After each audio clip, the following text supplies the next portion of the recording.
Welcome back to the Offside Show. We're here with Eliota, myself, Tama, and Ferrani. Danny isn't in today, so I'm filling in. But otherwise, we're here for another week. Just before we start, we'll shout out our sponsor, Falekawa, or Tox Fale. Thank you again for providing this delicious beverage. Yes, this organic, antidepressant, muscle relaxant, and they got these little flash new Falekawa shots. I think these travel size, but and where can you get these from? You can get it from, there's a little store in the Mangere Town Centre, or you can go to the the Tox Fale Dojo in Otahuhu. Nice. Or Otahuhu. Or if you're in Auckland, pop in, Yes. grab some. Otherwise, you can message him. We'll leave all the links in the description, so just feel free to explore that in your own time. So yeah, another week. Obviously, obviously a lot's been happening. Yes. I mean, there's always things happening. So That's right. That's right. True. but the big thing at the moment is the Olympics. The Olympic Games. Yep. Now the Olympics, if you don't know, obviously a lot of countries come together to, do battle. But yeah, what is the purpose of the Olympics? Virginia? Well, what I've got here is the goal of the Olympic movement is to contribute to building a peaceful and better world by educating youth through sport practice without discrimination of any kind and in the Olympic sport. Yes, building a better world. Yep. Citius Altius Fortitus Communiter. It's the Olympic motto is like faster, higher, stronger, together. Unity. Yes. Compassion. Yes. Every 4 years we come together as one, like Voltron, and challenge each other and have arguments over. Has it been eventful for you? Oh, bro, the Olympics is on fire, man. There's so many issues, so many good things, controversial things. I love the Olympics. I've always followed it ever since I was young. It's the pinnacle. To me, it's a pinnacle of sport. Seems to be a bit different. I was telling you guys about how one of the teachers at school, we arrived at school early and there was about 60 kids there, and he was like, hey guys, everybody, who here is following the Olympics? And he was so excited, and all 60 kids were like, nah, none of us. We were like, oh shit. So I think energy's a bit different, times are different, but I love the Olympics. I like to sit down with my kids and watch different sports. The kids were watching fencing, like, what's this? Judo, we've been watching some judo, but I love sport. I love sport, but the Olympics is always my favorite. Have you found it family friendly?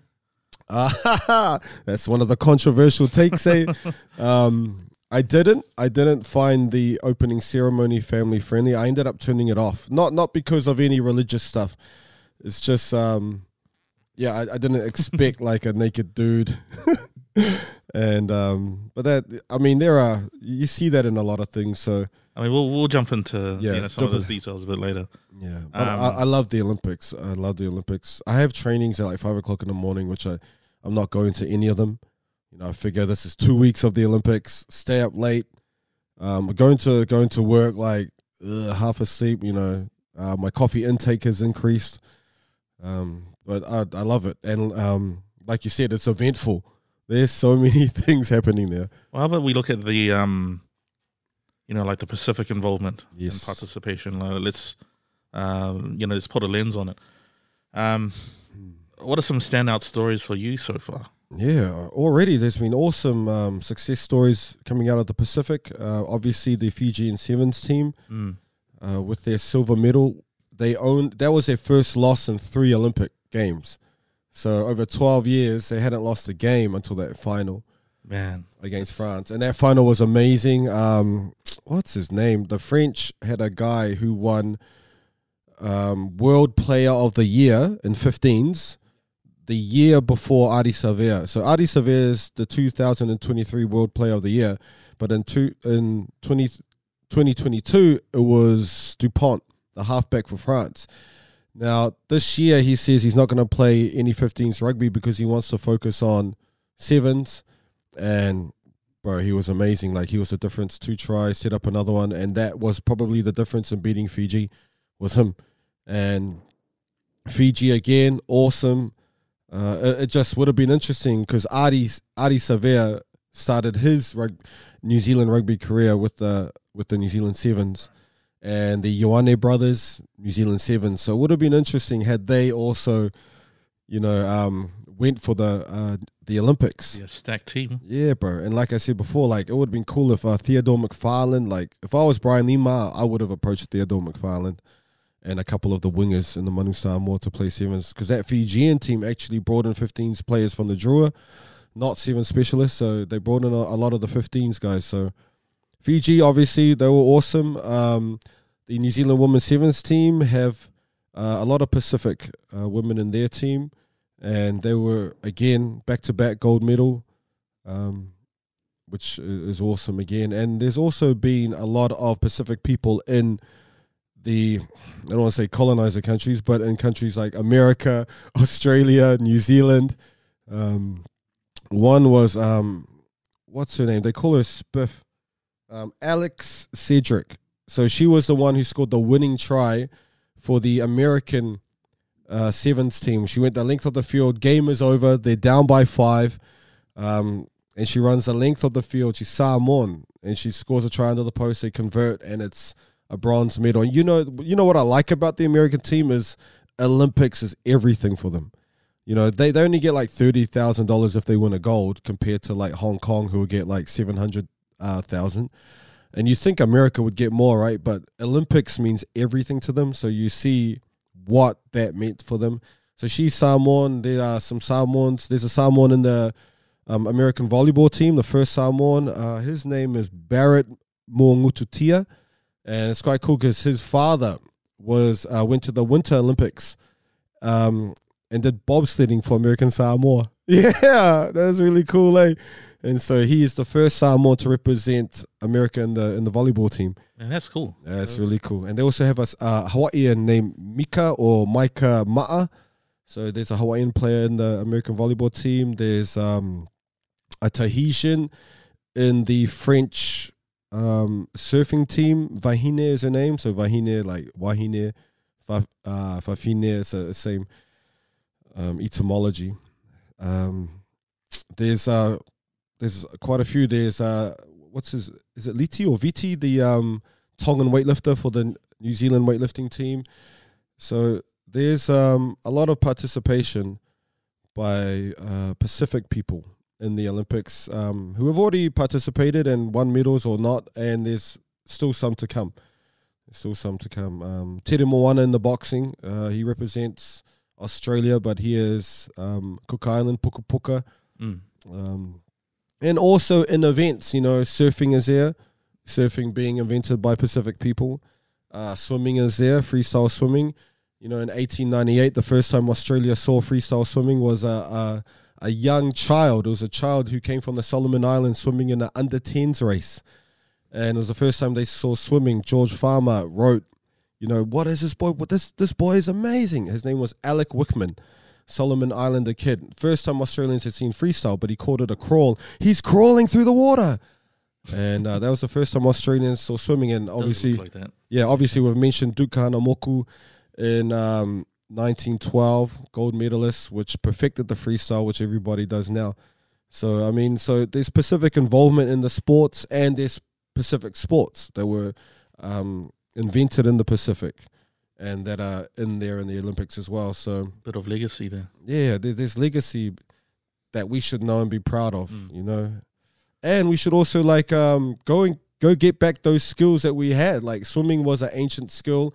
We spoke about this in other podcasts, in Samoa. Before the boat from Upolu to Savaii, people used to swim, and it's in the Kramer books. There's a paragraph on swimming, Samoan swimming, and he mentions that usually it was women who swam between Upolu and Savaii. Coconuts are buoyant, and you strap them together and you swim across. And swimming has been an ancient skill. You see, the Pacific dominion over the ocean wasn't just sailing. It was deep sea diving, deep sea fishing, swimming. There was so many things, surfing. Like our ancients were literally the water people. And so when you know about this, Olympic freestyle swimming coming from the Pacific and from Pacific people like Alec Wickman, Solomon Islanders, Tukahana Moku, like, get back into it. Like, a lot of our people don't know how to swim. And, I took my kids to swimming this morning, and out of the 30 kids there, he's the only Pacific person, and the other 29 are Indians. And it's crazy. Like they're using the resources, they're learning these skills, which our people used to do all the time. But there's Pacific involvement all over the Olympics, always has been, and it's and hopefully more Pacific success too. Yeah, success, and even just getting there, the standard's very high. Yeah, to be fair, qualifying for the Olympics is is a win in itself, and getting there, you get to perform with the best in your sport. Right. Yes. So absolutely. The rest of the world. So congratulations to all of them. Yeah, for just being there. And even in not sport, there are dudes who are now got like millions of followers for doing things in the athletes' village. Yeah, I mean, and then that too. Yeah, so it's an opportunity to get your social media up, and then you can probably fund your life from your social media once you get that following. I mean, there's always we've seen the Fijian team singing. Yes, in the Olympic Village, which is quite a beautiful sight. Yeah, and that, beautiful on the ears. And that went viral. I saw a lot of athletes from other countries put up TikToks where they all went out to the balcony because they're trying to figure out what's this beautiful sound, and it was a Fijian team singing, and it was beautiful, and things like that, man. I mean, when Fijians make the the social media, it's always something beautiful. Yeah, it's never anything controversial. I mean, and even on training with the French team. Yeah, that's another big one. Now from the outset, it's like, wow, the sand dunes and there's rigorous training, but you see them helping each other, and right. That whole probably got to watch out about that one, guys. Intellectual property is a big thing. Spiritual property. So for those who don't know, the final in the Olympic Games gold medal match was Fiji versus France. And then a video surfaced after the game of France training with Fiji on the sand dunes. And so remember that Fiji were the champions, the gold medal winners in 2 previous Olympics. They're the team to beat. And so France, having the opportunity to train with Fiji, are very lucky because you pick up all sorts of things. It's not just running the sand dunes. It's bonding. I really believe in that, and it's really underestimated the importance of bonding with your team. You have to have things where your team bond together on another level. It's not just playing. There's a spiritual and emotional connection. And seeing the French train with them, on the sand dunes. And remember that France have academies in Fiji, Clermont, they all set up academies in Fiji in order to pick the best young players to go to France and play. Fiji doesn't have academies in France because they got better players in Fiji. So there's this extraction of the human resource. Come to Fiji, take the best young players to go and play for France. And now by training with Fiji, you also get the intellectual property that you can steal, how they train. And it's not just like I said, it's not just running up the sand dunes. It's the way they help each other, the way they pull each other up, the way it's these other things that a coach or a textbook can't teach. Pulling each other's souls. Yeah, exactly. It's the spiritual uplifting. It's not just physically pushing him up. It's spiritually lifting him up. Yeah, there's a lot of symbolism and like the uphill, And that shit's real. And remember, the French rugby team and the French competition, they have so many French Pacific players, and these are players from all the French Pacific, from the Marquesas, from what's that one?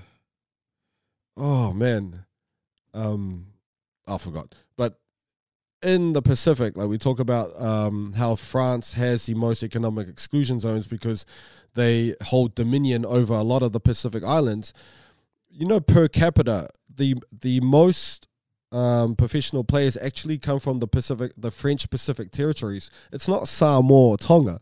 Okay, so per capita, it comes from, it's all those little French islands. They have more people playing professional rugby per capita than anyone in the world. So the France are very good at taking human resources. And Fiji now is one of them. And to see them train with the Fijian Sevens team and to see their players now are these tall, dark-skinned black players who play like Fijians, look like, they have that big size offload. It's not just the physical resource, it's the intellectual property and learning. But I know that the Fijians, being the beautiful people they are, they're like, it's okay. I mean, they'll evolve, and obviously the game will be pushed. I mean, for those guys, just constantly breaking new territory. It'll be interesting because Jerry Tuwai is probably going to retire after this. That's a whole, like psychology and mindset. Yeah, bro. And speaking of mindset, yeah, we look at Ato. Yes. Unfortunate circumstance where the coach passed away. Yes, rest in peace. It's really sad. His coach, Ato, is a boxer for Samoa. He wrote in his post, it was really hard because he arrived late. Jet lag. He had to face jet lag. Then his coach passing away. Jet lag's a real thing, man. I flew from Auckland to England a lot, and I would never train or play. My club would allow me not to train or play for that whole first week, because they know jet lag's a real thing. Man, and you're waking up at like 2 a.m, wide awake, and then you think you're ready for training, and when training starts at like 8 or 9, you're like, oh, you can't do shit. So obviously the countries with the more money in that, you can afford to bring them early, accommodate them, acclimatize. And so for him, it's really hard. He lost his boxing fight and also his coach. And it's really sad, the story behind his coach, because his 87-year-old mother said that the last thing that she got to say to him at the airport was, "Oh, who's going to cook for me?" And he was like, "Don't worry, Mum, I'll be back to cook for you." And he passes away. So, and that's tough. Especially not only on the family back in, yes, but for Ato as well. Being away from all that is familiar. You're so far away from your initial support system. Yeah, but that's also the challenge. Also the challenge. You're not the only one. You're not the only one. But I don't say that to take away from what he's done. It's just one of those things. Really unfortunate. It's tough. But psychology and sport's a big thing. I was listening to that Clearbit dude, and he was like, he's world champ. So New Zealand were kind of expecting a medal, and he was like, "Man, I deserve to win this. Everyone knows that I deserve to win this." I was like, "Bro, you don't deserve shit until you win it, bro." I mean, that's a nice mentality to have for yourself. But, no, it's not. But it's to your detriment. It's like, well, you may not put 100% in if you think you deserve something. You don't deserve shit until it's in your hands, bro. You don't deserve shit. And then you also got to remember, there's a whole world. Literally, the greatest athletes in the world are there. But I deserve it. Yeah, but, greatest athletes in the world, and coming from the most horrendous backgrounds. You got people who have overcome so much adversity, who Olympics is everything. I was watching the judo, and it was like a round of 16, so it wasn't even quarterfinals. And what struck me was the dudes who lost, they were distraught. They were just so traumatized, and they would kneel, and the opposition and the ref would have to wait. They couldn't believe they lost. Their whole dreams, their life, and everything. They've been training their ass off, and these are the elite athletes, so they have been training, not training as in normal times, once a day, their life, bro. So they would have been training 4 times a day, man, sessions. These are the elite athletes in their country. And then, you could see how much it meant to them. And, that's what I like about the Olympics. There's awesome highs. And then you see the absolute pain as well of failure in their eyes. But, I guess on all of that as well, the mentality and the unity and things like that. It's such a cool time to celebrate. Yeah, I mean, we've seen, obviously all the Pacific athletes, have done, amazing to get there. So, congrats to all of them as well. Oh. And even those small moments off the, well, I'd say off the field, but even those small moments on social media and the photographers that are, bringing those, those still shots, like, seeing North Korea and South Korea. Yeah, that was a good shot. Yeah, and you look at stuff like that, and you see politics, eh? Yeah. These old dudes in their offices starting wars and shit. I think you look at the comments and they're But like, people are people, man. Fuck. I mean, have you seen the comments on that image? No, on no. those images, No, like, no. run away while you can. You might disappear when you go back to North Korea for that, Oh god. like that type of thing. But This it is was just bullshit. cool to see the young minds and the young people come together for that. That was pretty cool. Well, clearly that's bullshit. Because I'm sure the North Korean athletes would have factored that in before they did that. Okay, so now that's not true. But it's right? always a running joke with every Olympics, and you see like countries like North Korea, China come Yeah. through, and they're like, escape the regime and all of that. It's all a joke until you see it on the news, and like New Zealand news push that shit too. Like they're trying to fucking demonize these countries like Russia. They're trying to demonize them on the news. Yeah, it's all a comment until you see it on the news and oh, here we go. They're fucking trying to make bullshit about another country they can't control. And that too, the whole sensationalist thing, right? And in that, there's like kind of with the internet and social media, like other celebrities and celebrities being born, in other words. So you're probably seeing. Oh, you're talking about like smashing. Oh no! Oh, well, wait. But things that trend and go popular, and personalities that are born as a result of the Olympics. Oh, Like, I thought you meant because Athletes Village. I thought you meant that. Sorry. Personalities are born. Yeah, hard out. that can Yes. that can be a thing too. But you look at say like Usain Bolt, for example. Yo. Big personality on the Yes. on the track and off the track. Yes.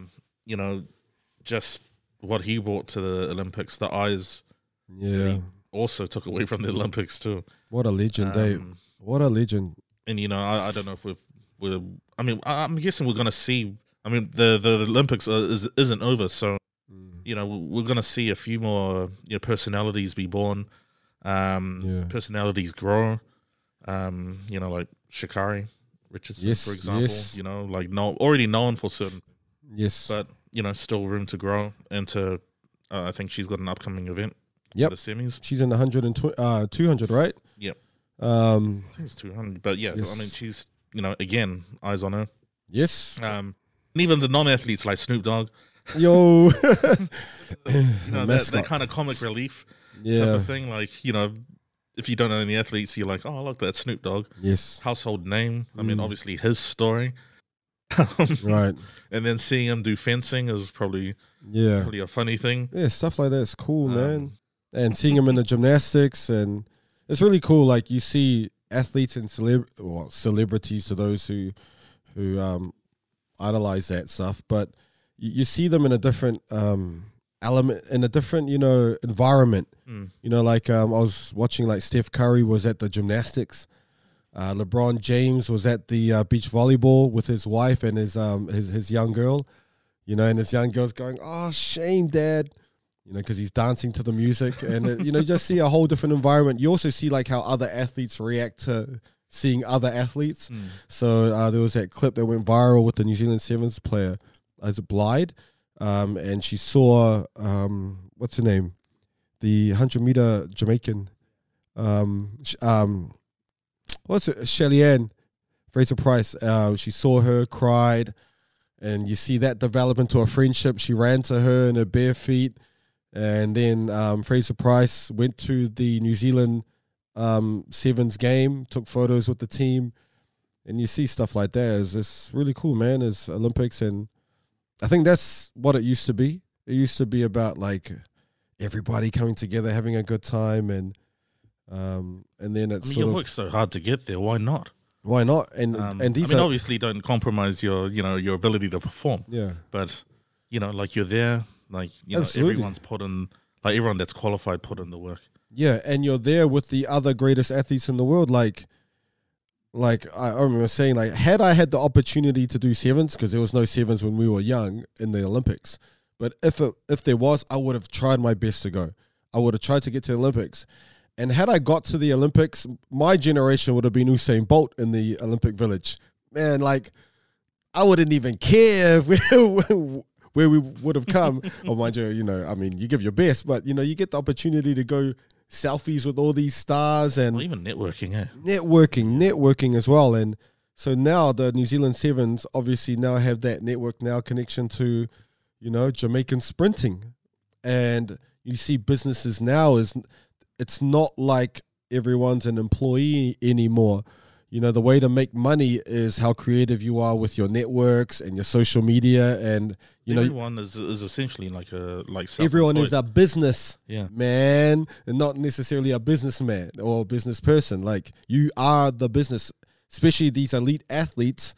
I think they've grasped the fact that while they're elite is their best time to make the most of their social media. Well, yeah, the taxman. And don't do it after. Don't do it after when you're retired, which was the old way, is, focus on your sport and then try to work in the media after.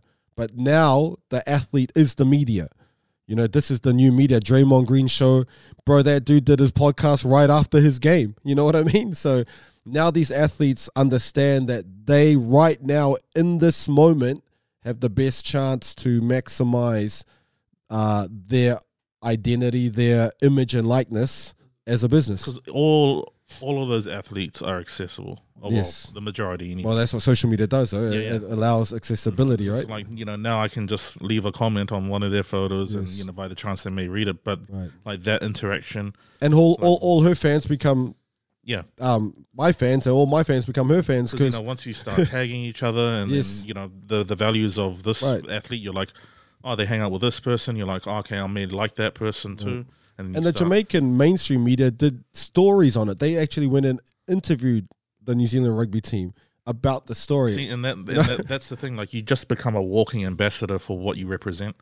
and a walking business. Like, man, like you said, networking is... Well, yeah, and, in turn for that, like, New Zealand Sevens benefit. Like, the game itself benefits just because, Yeah. more eyes on it. And, we can see how that goes with IRB and the rest of them. But... Yeah. That's the thing, like, with basketball as well. Yes. You saw like Sudan, for example, or South Sudan. South Sudan, and they had the Sorry. wrong national anthem played at Yeah, their... that was. You see, there's always stuff like that. There's always some controversial refereeing, which I think you can expect, but that was pretty fucked. Man, That was sad. and you see the players, they're like turning around like, what the fuck? And you see a guy's holding the South Sudan flag and he pulls it down and fuck. And he's, especially when you're like fought for independence. There's heaps of cool things. Social media is really cool following the Olympics. Obviously they're talking about the anti-sex beds, that are supposed to stop sex, while at the same time they're giving everyone like 20 condoms each. I mean, cardboard. Cardboard beds, but that's the thing. I always love looking at the village stuff. It's your choice. Your choice at the end of the day. Yeah, I saw the Australian management went out and got like extra little mattresses to put on top, and so you see how accommodating some managements are. How good they are in accommodating for the athletes. But I love watching the Olympic Village stuff because I like to see what they're getting for free. They've got like free hairstylists, free barbers. It's like, man, it's so cool. They got non-alcoholic bars, massive gym. It's really cool. Obviously, your McDonald's and that. There's a dude who's gone viral there and gained like millions of followers because he's stealing all the chocolate muffins. He's a Norwegian guy, and he's trending, and all the athletes are making TikToks like they're going up to the muffins and going, "Oh no, I'm not taking any. I'm saving it for the Norwegian player." So it's just like weird shit like that, and so this guy's going to end up having a following that could actually sustain him financially. It's not even about, because they also make the point he's won nothing. You know, so but he's ended up with a massive following, like the Tongan guy in the Olympics where he had the oily body. Like he ended up being on all the shows around the world because of that 10 seconds. So it's like a really big opportunity to for other things. It's not just sport, especially now with the social media savvy people, the young people. They're good at maximizing their likeness and their image. I think that on just, social you know, media. like naturally they just end up doing that, right? Mm. Because, you know, social media itself, you just post. Like, how easy is it just to share your life? Well, right now I think it's my generation where I cringe. I'm like, oh, I don't want to post it. I don't want to post it. Oh, it's not good enough. Oh, there's a shame. Whereas the younger generation are savvy about it. Post it. Who gives a fuck? No one's going to remember in a week's time if it's bad. Even with controversial takes, you know, if you're called like homophobic or racist or whatever, no one will remember it the next week. So I think they're a lot more savvy with just post and just keep posting. I mean, but I think they're a lot more consistent. Yeah. And Maybe. that's the other thing as well, like just growth. It's all just growth, numbers, eyes on you, like the attention economy, Yeah, the attention economy. you know, and how people benefit from that. So, you know, that just grows, and, you know, we're going to see a lot of personalities boom from this. The Norwegian Muffin Man, Yeah. you know, like all these small things as well, like which is cool. And, you know, like you said, it doesn't go without the fair share of the controversies at the Olympics too. The big controversies. Now, where do we start with this? So let's jump into Let's start with no Russia. yeah, basically countries that were excluded. Right. No Russia. Why no Russia? Because America says so. America and Britain say so. But well, on the basis of Well, on the basis of they're attacking Ukraine, so America keeps giving $500 billion to Ukraine, and then again Biden will give another $500 billion, and in the meantime, if you go to America, you see all the homeless people on the on the streets and stuff, and it's inconsistent. Because okay, if that's so bad, why is Indonesia allowed there for what they're doing to West Papua? You know, 500,000 people dead. The fake act of free choice, all of that bullshit. So Russia's allowed there. They're not. What about what's happening with Israel and Palestine? The most televised genocide ever. The bombing literally wiped out the whole of Gaza in front of everybody's eyes. America go and keep giving money, billions to Israel, but we're going to go ban Russia. You know, it's just fucking bullshit. And I think, and the world benefits from Russia not being there, because if you don't know your Olympics, Russia is like the top or one of the top 3 teams in medals in every sport. They are amazing. They are so. Everyone benefit. There should be asterisks next to everybody's medals. I guess you know, like for Russia, like them being banned from the Olympics, like how much, like if you know, like how much of an impact is that on Russia? Like, as in, like, how does it impact? Like, because I know the athletes have been appealing a lot, like in the tennis. Remember they banned tennis players first from the Grand Slams, and like if you were only allowed into some of these other sports competitions if you like said no, I will not play under the banner of my country. Like, how fucked up is that? Yeah, because I know, you know, banning someone from something, like, it's got to hurt them somewhere. Yeah. It's quite bullshit. You know their fucking motto, like higher, faster, stronger, together as one. Well, if you share the same values, it's so fucking. If you share the same colonial values, if you share the same values, then come be part of our household. Not you, Russia. You're bad. Indonesia, it's okay because you're just killing black people. That's all right. We don't like Russia because of Ukraine. It's bullshit. It's hypocrisy. And then, Israel Hypocrites. and Gaza. Israel and Gaza is the worst. I mean, what's happening in West Papua is horrible as well. Yeah. Like, that's still going on right now. Dudes are getting arrested 10 years in jail or life imprisonment for fucking waving a Morning Star Free West Papua flag. A West Papua flag. It's crazy, man. Like, they're allowed in and Russia isn't. This whole thing's bullshit. But that's the whole British and American shit. We know that. That's how they think all the time. So when you watch the news and Russia is bad, think the opposite, man. You know, it wasn't too long ago where they said everyone who didn't get this is bad, and now what? That's gone. Fuck. Yeah, they're like, focus on the present Yeah, exactly. when it's more convenient for them. Yeah, Right? it's all these. You know, whose values, whose together is this? I mean, I thought it was, you know, the controversy as well behind. I mean, I know that we touched on this previously, and you know, the whole, you know, bringing the surfing to Tahiti and what Yes. they did to. They had to smash a channel through the coral in order to get the construction boats, the boats that are going to build the aluminium. What was it like a? Like a watchtower. Yeah, the aluminium tower there, and you know, yeah, we spoke about this. Yeah, I mean, you know, there's a bit of destruction of the environment and Right. all of that stuff. But the fact is, you know, France is not even in the Pacific, but yet, you know, here we are in Tahiti, you know, for the Pacific Games that are hosted by France. Right. And I'm like going, man, this is a bit weird. It's fucking- And then, you know, for the surfing, I mean, I'm sure there's more, you know, beauty in the details of you know, those that follow surfing. But, you know, you got, what, 20 minutes to catch a wave? And if you don't, you know, if you don't, you know, because you're reliant on nature providing you with consistent waves, right? Right. But it just what happens if it's your turn? It just so happens that nature's like, nah, bolt. That's how it goes, bro. And so, you know, It's a sailing as well, I guess, with the winds, maybe.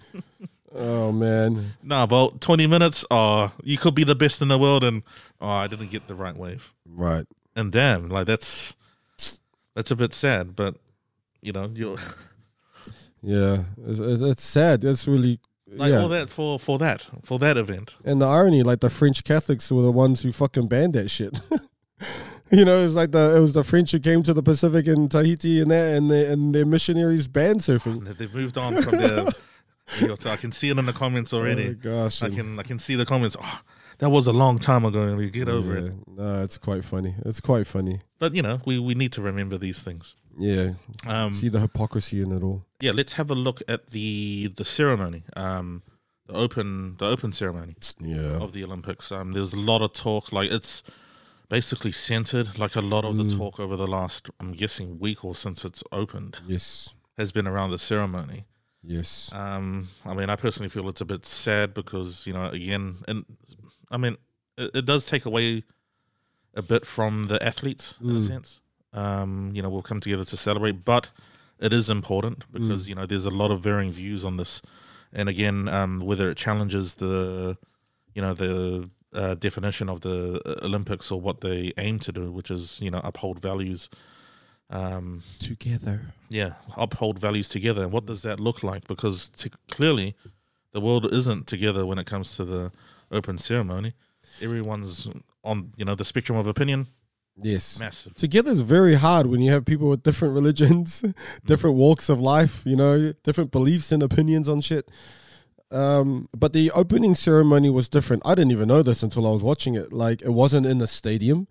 Yeah. And usually all opening ceremonies are in a stadium, and there are literally like thousands of performers, dancers, and you see all types of cool artistic things that are done with people, you know, dancing, and you know, you might not see the individual person, but you see what the collective produce. You know, sometimes they have a boats, you know, and all sorts of shit, and it's really cool. It's really cool. So I had no idea that this opening ceremony was not going to be in a stadium. They had it, so they had the athletes arriving on boats.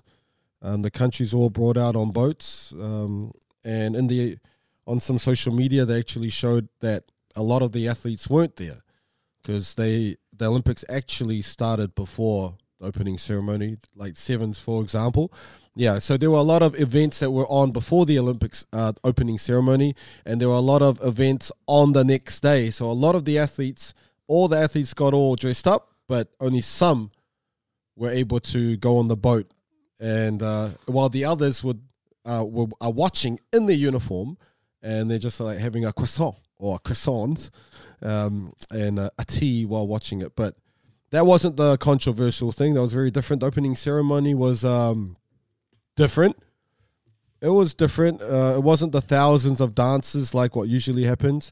But the biggest controversy I think you're alluding to, that really upset a lot of the world was the part where it appears to be the Last Supper, where it's a lot of drag queens who it looks like they trying to copy the image of the Last Supper, Leonardo da Vinci's Last Supper, and a lot of Christians were offended. And this isn't like Christians of New Zealand, like this is the world, the world's Christians, and there are some countries that are literally big countries, like the big majority of countries, the majority in the countries is Christian. So you have places like Brazil where there's like Christ the Redeemer, statue, and the sister statue in Portugal, in Lisbon, which is the same type of statue.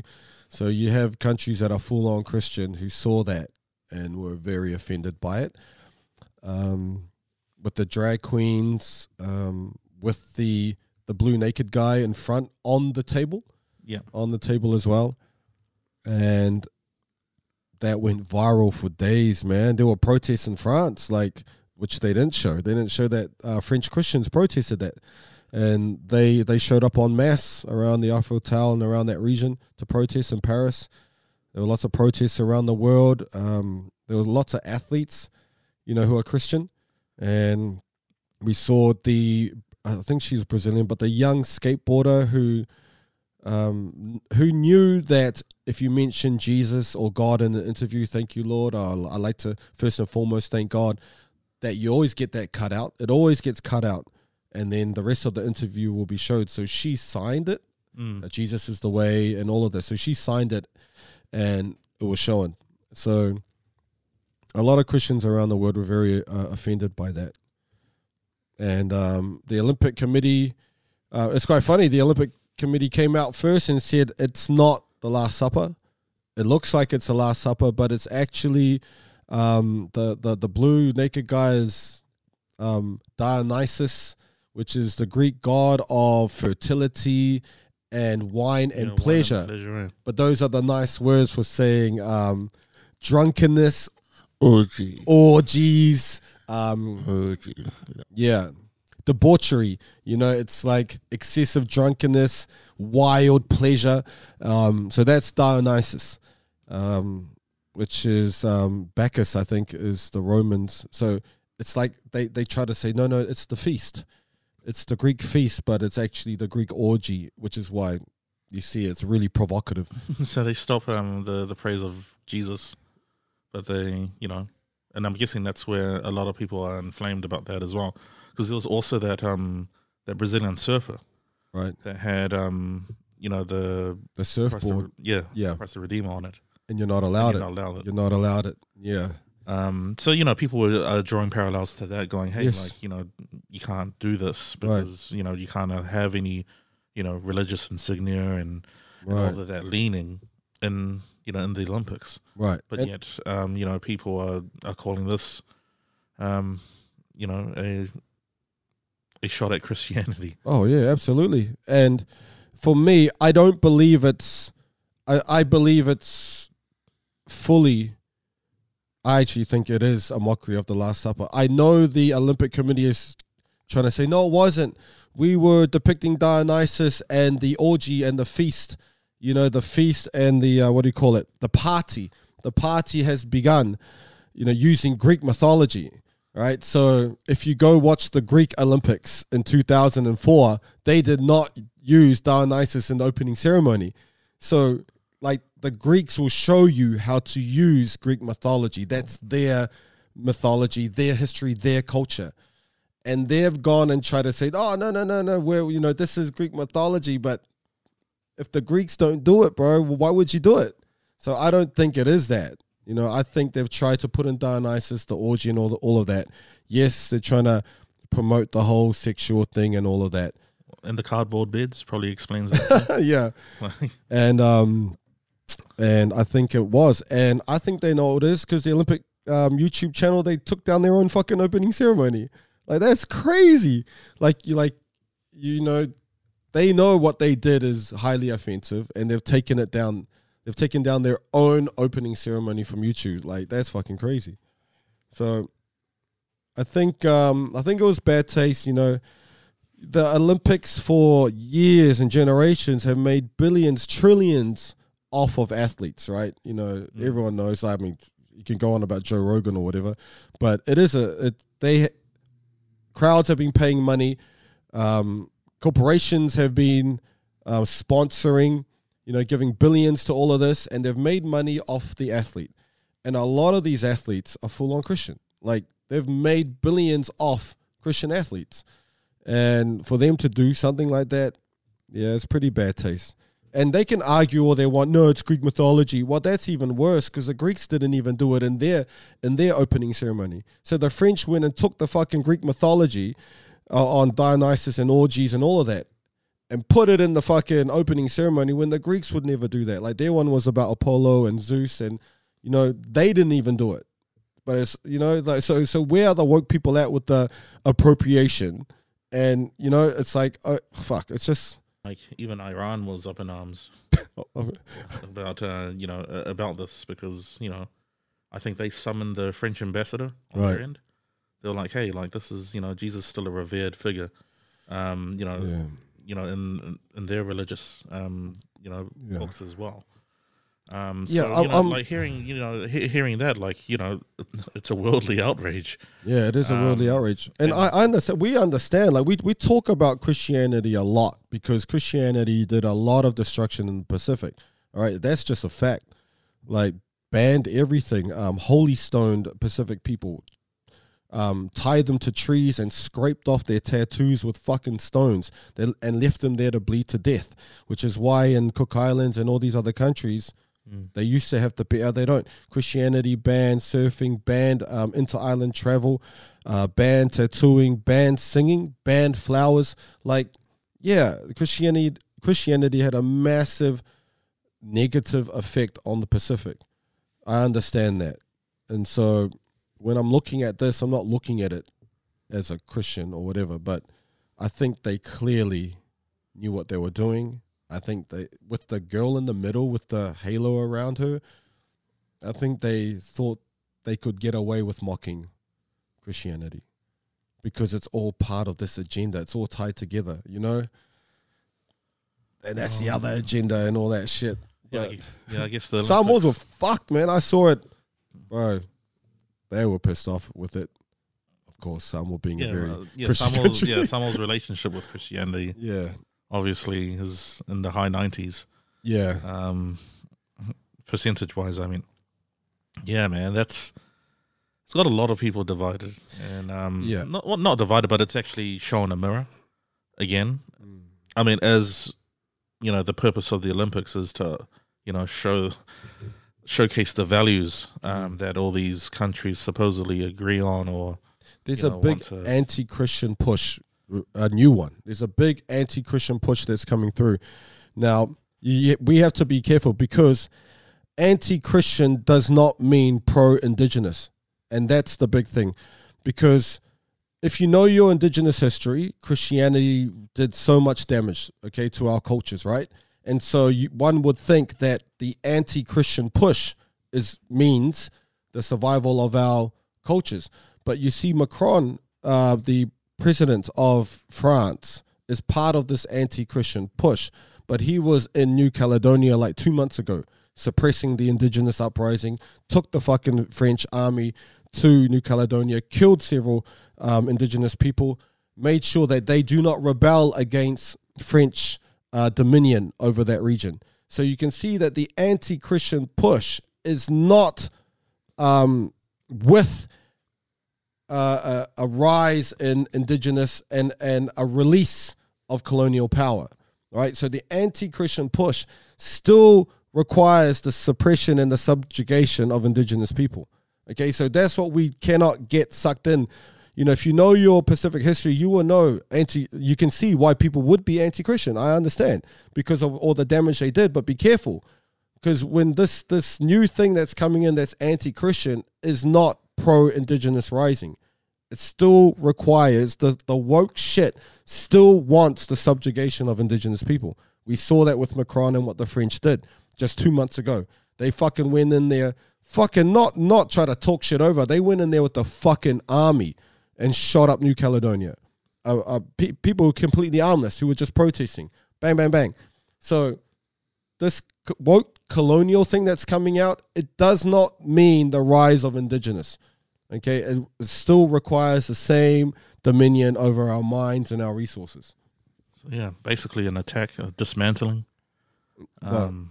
It's sort of like them fighting each other but they don't want to release, they still want the power and the dominion and control I guess over. like any framework still needs its minions to make it run, right? You see, the woke people are colonizers too, man. The fucking Green Party, it's all shit.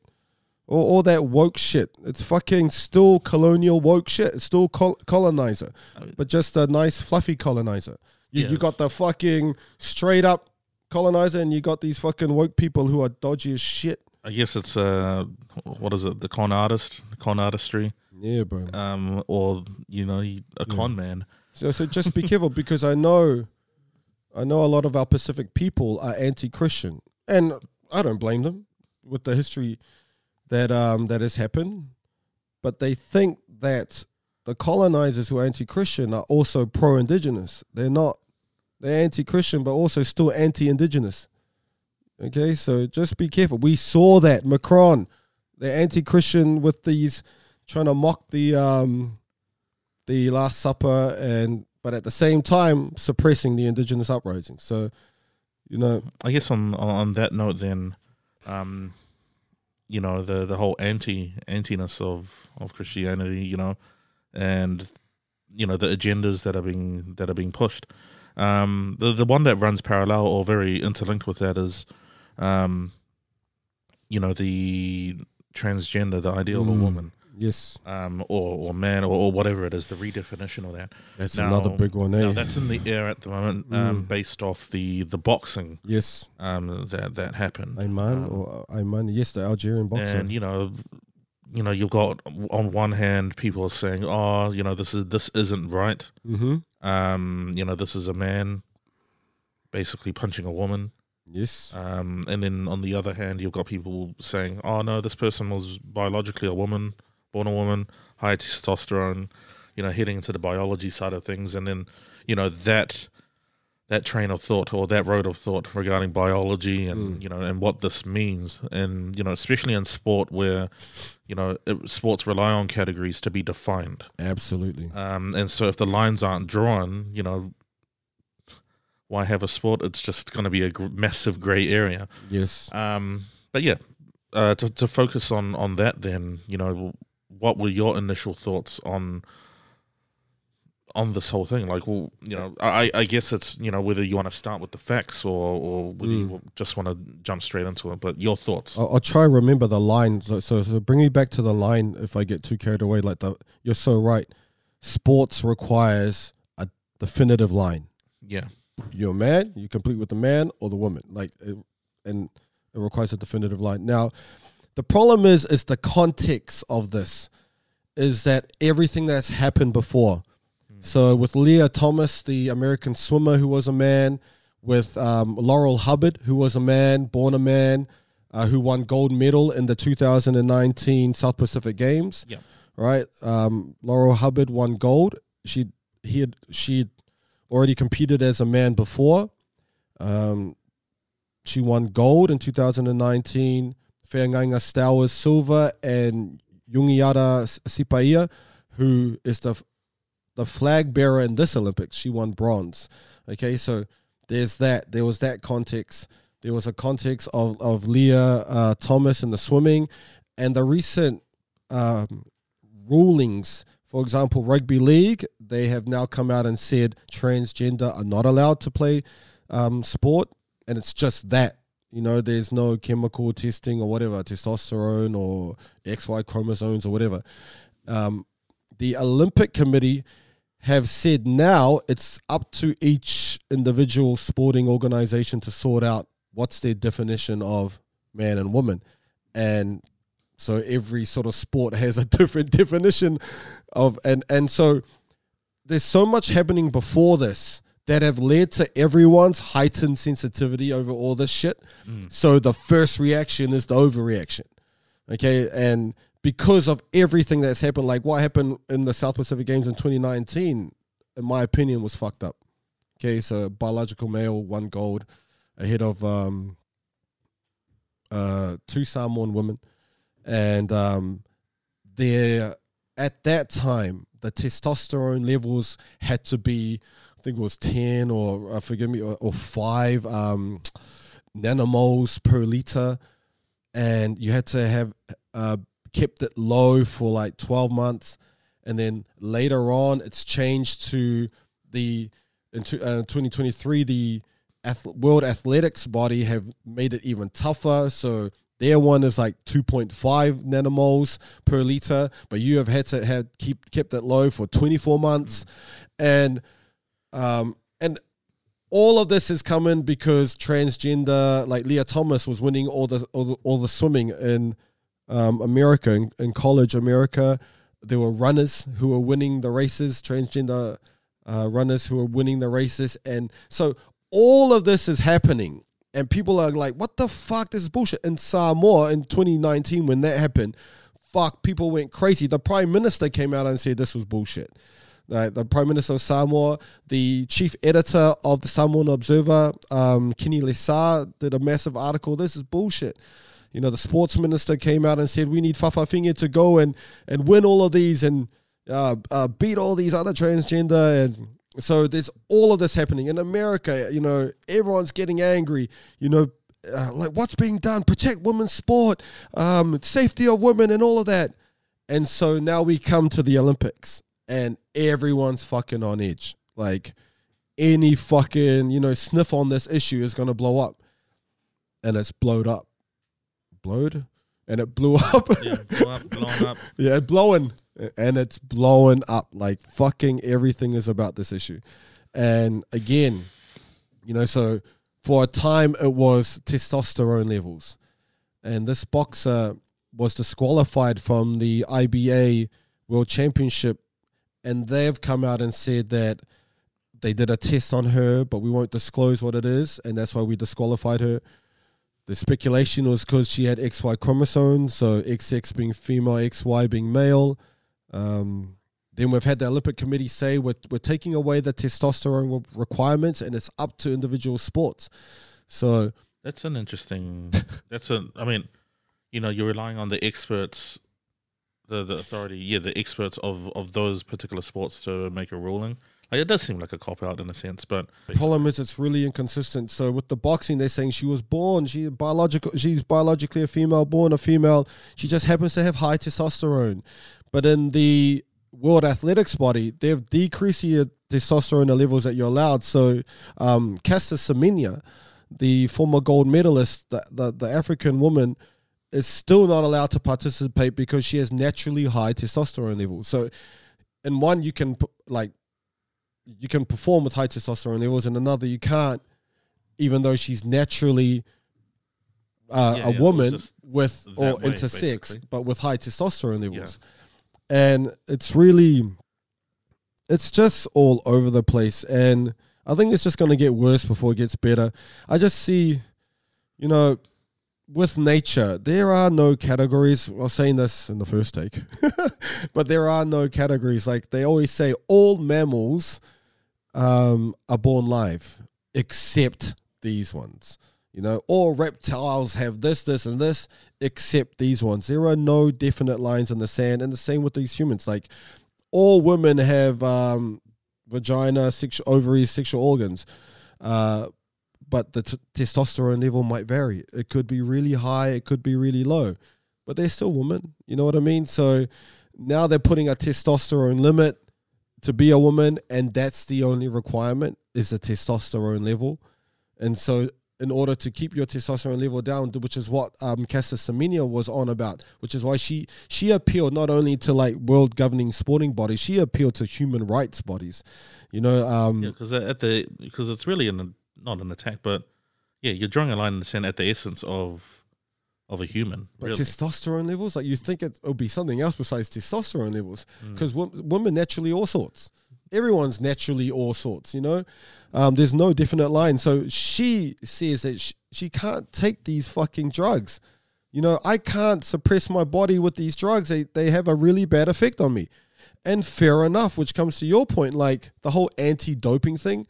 You know, that's a really good point. What you said, like, What is drug? what is drugs? Are you anti-doping or not? Like I like the point you said, like, okay, you're not allowed these drugs in sport, but you're allowed these drugs, you know, to suppress your testosterone. You know what I mean? So, like, a dude just got to suppress your testosterone for 2 years, get it down, and then you can go in. It's so confusing, man. It's I just think, and like Castor, like that's legit. Like, why does she have to take a fucking drug to suppress something that's so natural for women? There are women with high testosterone. That's normal. There are women who can beat men up. Hell yes. We're Pacific. We know that. We know that. We know our sisters can whip with some of these fucking balangis easy. Doesn't mean they're men. You know what I mean? I mean, it's you know, like the Olympics defining really what a woman is. Yeah, but this whole complication thing is only recent, bro. You know, before it's quite funny because you see people now like the diversity and inclusion. But you see the woke side now. The woke side used to be, oh, it's up to you. You can identify as anything you want. It's up to you. But now they're sort of backing her, going, she's biologically born a woman. She has the woman organs. She was born that way. That's what the conservative right wing was saying at the start. The woman is all about what you're born with. You know, what were you born with? Stick with that. And so now it's quite funny. The whole... I mean, it's unfortunate that this will be used as a case study to explore those trains of thought. And now, yeah, you're going to see, you know, a whole bunch of people backtracking. A lot of people will lean into it. And again, you know, whether they weaponize this for particular agendas. Oh, absolutely. I mean, obviously, we'll start seeing this on full display a lot more. And I'm guessing it's up to people to discern, you know, the facts, I guess, at the end of the day. And, you know, from there, you know, everything just feels like everything's being questioned right now. Just by everything being on display, like everything is. I think it's all, you know, how I was talking about climate and climate and context. You know, these transgender, it's you got to tie in everything.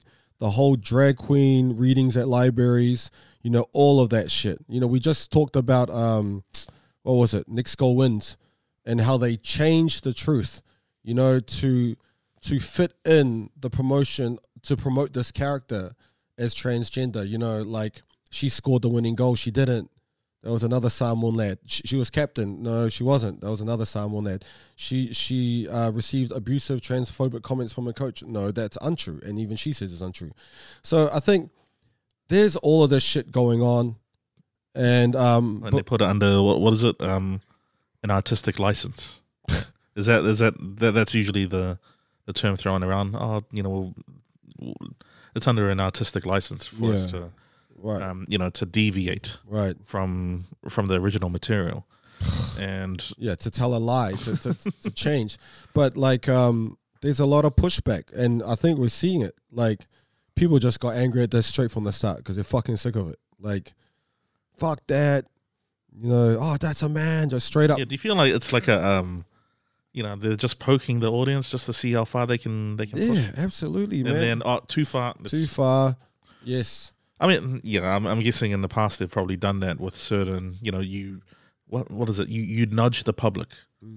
And this is I mean, far from it, but, you know, by nudging the public, nudging behavior, you look at the way that, I mean, this is kind of off, but look at the way things are designed in public. Like, you look at let's just take, for example,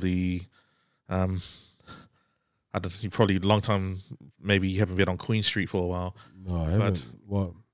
But the way that the public chairs are designed, you know, like they'll put like little, you know, like metal edges at certain distances to stop homeless from sleeping there. Oh shit. Or you know, basically those small things to nudge behavior. Yeah. And I think, you know, maybe some of these things are evidence of that, like nudging behavior or nudging the audience. So then, hey, like, you know, go that way a bit. Yes. Rather than just forcing them. Absolutely. Because otherwise, you know, uprising. Just take an inch every time. Yeah. Take an inch every time. As soon as you get some pushback, bring it back a bit, and then go back to taking an inch every so time. like I see it in like all the time in the way that things are designed. Yeah. I mean, architecture designed a particular way, Right. to promote a certain behavior and to promote a certain, or maybe cultivate a certain, Like designing crossings with rainbows on it. well, yeah. I mean, but it serves a purpose and it serves a behavior that this is normal. We're going to appreciate that, and this in a sense nudges a particular view, and a particular value, and for Pacific people in general. Or especially those, religiously inclined, by tolerating this would almost seem like you're supporting it. Well, you're supporting it, but if they were to tolerate it, then, they see themselves, maybe they're going to become extinct, like it becomes anti. Right. So obviously there's going to be outrage. So, by nudging, like all I'm saying is that, a tug of war going on at the moment.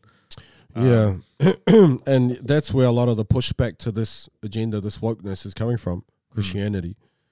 And that's why you can view the intention of the opening ceremony consistent with what the whole transgender thing issue as well. Like, there's a lot of pushback coming from Christians, or religious people, but.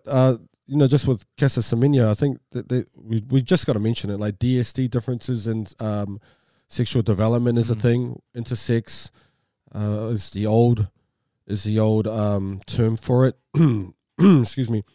Those with sexual organs or both, perhaps. Different bodies, and that's where her issue mainly lies. And for her, they checked everything. They looked at all her body. And they were like, okay, that's sweet. And then they came up with the testosterone stuff, which is, no, I'm not going to take drugs. After you've told me all these times, don't take drugs, and you want me to take drugs to suppress my natural testosterone levels. So with intersex, I think it's different. The DST, I think it's different. But I feel like they're hijacking that. So that's the transgender. That's why you're seeing it. Definitive rules now. Transgender banned from league. Transgender banned from, what was the other one? Cricket. I mean, you're punching someone in the face, man. Bro, and you're punching someone in the face. Like you're hurting someone. Safety for women and all of that stuff. But, so, you can also see the additional outrage there. There's all sorts as well, like puberty blockers. And, there's this big agenda, like, I don't want to mention what school, but, children are being heard saying things like, wow, you're strong, you should be a boy if it's a girl. You know what I mean? There's all of this stuff coming in. And I think, that's why there's outrage. Context. There's all this other stuff that has led to massive outrage at this one thing. Because it's a build-up of all of these things that people are seeing. And Olympic stage being the biggest sporting event, biggest thing on right now, it will also garner the biggest reaction. But I think also you can't escape from a lot of this. Like I can't just turn off the TV and walk away. No. Like whereas, before you could. No, it's so, everywhere. Like, you're being advertised through so many different ways now. Oh, yeah, and you got to watch what your kids are watching. Like, bro, if you leave the TV on, you put it on Camp Cretaceous on Netflix, and then you get, like, little kids, like, two female characters are kissing each other, like, pashing each other, and you're like, oh, shit, I thought this was just a kid's cartoon. Fuck. Like, it's everywhere, man. It's everywhere. And, the pushback again is coming from Christians. It's coming from, I spoke about. It's coming from people who value nature and just value how you are. That's what you are, and that's it. But there's pushback, and like you said, you nudge them, you keep nudging some type of behavior, you get massive pushback. You wait for that pushback to quell a bit, and then you start nudging again. Because it's the long game, man. It's the long game, bro. It's just with this information, the information age has kind of sped things up. Like, as in, you forget things a lot quicker because there's not enough time for things to settle. Right. Like you said with the whole, like your generation with social media versus say the generations after you. People failing on social media, like they don't care if their takes are ill-informed, or they know that it's going to be forgotten over the next few weeks or over the next few posts. Right. right? So then I know too. I So just it's keep my just shit like- up even if I'm wrong. like, it's just fast. Like the turnaround or the churning is fast, and so then the nudging then becomes exponential.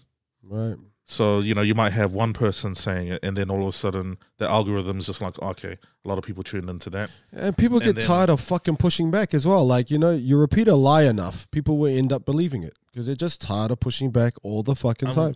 Yeah, remember, there's like everyone has a loudspeaker now, and the AI may turn around and, put the world lens on you. I mean, you've seen people that call out each other, and just on different industries, and then all of a sudden you got, oh, you're bullying me, or my 10,000 followers that you've that follow you or me or whatever, and you calling out something, and then you go to their page and finding out all your followers are going, haha, no, what you've done is wrong, or what you're saying isn't true. All of a sudden, that leads into bullying, and then the whole, mental health thing. There's a lot of things that are interlinked. But that's just from communication in general. But back to the whole, agenda. The whole Olympics. What is a woman's sports? Like it just feels like I mean, this is probably just from information in general, but it always feels like women are under attack by people that Always been. maybe aren't women. Straight from the start, colonizers came over here, banned women from everything. Remember their societies that were banned from everything? Women were banned from universities. Women were banned from voting. They came to the Pacific. We had women leaders, women gods, women warriors, ended up being banned from voting. Pacific women had to wear these massive dresses. Their bodies were banned. Couldn't even show an elbow, bro. Look, I got an elbow. Ooh, couldn't even show an elbow. Banned flowers on women because they use it for evil purposes. Siva Po Siva dancing at nighttime, women were banned. Women surfing was banned. Oh yeah, man. Colonizers have a deep history. Remember, what's her name? The French Joan of Arc. Amazing French warrior. Oh, she must be a witch. Kill her. They used to hang intelligent women. And women have been attacked since day one, man. And yeah, it feels like this again because now a woman can't even have a high testosterone level. Like, you fucking kidding me? Like, again, God does not say only this. All women have under 0.5 nanomoles per liter. There's none of that shit. Nature doesn't do that. There's women with low testosterone levels and women with high. There are mammals that lay eggs and mammals that don't. There's no definitive, men, human categories that these men make up is only this. And I think the testosterone one is the most fucked up one. And that one only serves to infiltrate the women's one. So men can infiltrate the women's sports so long as you get your testosterone level down. That's it. You could have a dick and massive balls, the hair everywhere or whatever, and so long as you get your testosterone levels down, so long as you got the right pharmaceutical companies and you got that cash and access to Pharmac, again, those guys are in there. You get your testosterone levels down, and yes, you can access women categories. I think that's crazy, man. And you have someone like Semenyo, who's naturally high testosterone levels, who can't run anymore, and that's just fucking crazy, man. I just think you're right. I just think like there's only one gender that's getting attacked in sport. I don't know, attacked, but and it's dudes, man. Colonizers. They think they're entitled to everything, man. Fucking come take your land, come take your fucking trees, come take your resources, come take your gender. Fuck. Man. I guess that'll be It's one for the men, it's one for the patriarchy. No, but in this case, for me, it's just like, I'm old school though, so I'll admit it, man. Whatever you're born with, that's pretty much it. But I think testosterone levels is crazy, man. I've always got to figure out a new baseline for these categories, like a definitive one. Like that's basically that's definitive. But that's basically where they're going with this. It's you just gotta. Do you have this? Do you have balls? Do you have a dick and balls? Why is that not definitive? What? There's different sizes. What is that? I mean, but how is that not definitive? It's just funny hearing the woke people come back around and now saying, you know, she was born a female, and then like that's what the conservatives have been saying the whole time. What are you born as? Stick with that. That's why they're so transgender, because these dudes were born men, and like most of them actually swam or participated as men. They were men for the majority of their lives and then transitioned. And so they've been saying the whole time, what are you born as? And now you see the woke people defending her. And if that's fine, man. To me, if you're born with that, wow, testosterone doesn't even matter, bro. It shouldn't even matter. And I just think this wasn't even a thing, man. But because there's this weird agenda coming through, man, where it's just fucking, you know, they hate nature. You know, they came to the Pacific, they came to indigenous people, fucked up nature. They hate anything that God or gods or whatever the creator has made. And they're trying to summon the creator by destroying the creations. You got to take the pharmaceutical companies out of this bullshit, man. Like puberty blockers, hormone blockers, fucking testosterone limiters. Like, what the fuck? Come on, man. It's just... oh fuck, I don't know. Nope. Well, that's a natural way to end it then. Yeah. I mean, we're living in those times, guys. We're living in those times. Yeah, we'll leave it there. Right, bro. So yeah, if you're keeping an eye on the Olympics, enjoy the rest of Team USA. Oh events. No, I said that. Team USA. I mean the players, not the country. The basketball team: LeBron, KD, and Steph Curry. Yo. Awesome, and that'll be us for episode 35.